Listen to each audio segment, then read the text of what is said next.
ரொம்ப சென்டிமெண்ட். என்ன அப்படின்னா என்னோட பையன். ஸோ நான் பேபி மட்டும்தான், பாப்பா மட்டும் தான் இருக்கான்னு உங்ககிட்ட சொல்லியிருந்தேன். ஸோ அதுக்கு முன்னாடி பார்த்தீங்கன்னா பையன் ஒன்று இருந்தான். But now he is no more. என்ன அப்படின்னா லைக் எனக்கு டெங்கு வந்துச்சு. நான் ப்ரெக்னெண்ட்டாக இருக்கும் போது எனக்கு டெங்கு ஃபீவர்.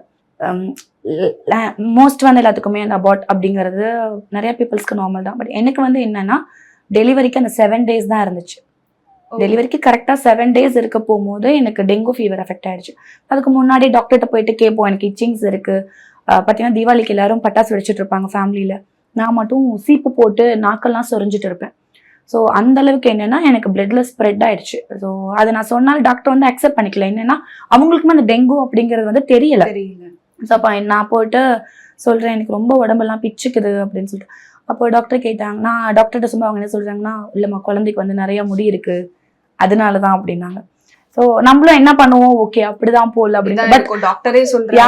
அப்போ வந்து என்னன்னா நார்மலா இச்சிங் வர்றது ஓகே, பட் அந்த கோம் போட்டு நாக்கெல்லாம் சொரிஞ்சுக்கும் போது அது ரொம்ப ஹைப்பர் ஆயிடுச்சு.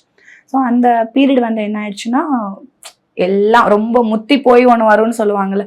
ஸோ அது ரொம்ப முத்தி போயிட்டு என்னன்னா எனக்கு பிளட் வாமிட், நோஸ்ல பிளட் வர்றது, இதெல்லாம் ஸ்டார்ட் ஆச்சு. ஓகே போய் ஹாஸ்பிட்டல் அட்மிட் பண்ணாங்க. அட்மிட் பண்ண உடனே ஃபீவர் வந்து பார்த்தீங்கன்னா நார்மலாக 100+ இருந்தாவே யாராலையுமே சமாளிக்க முடியாது.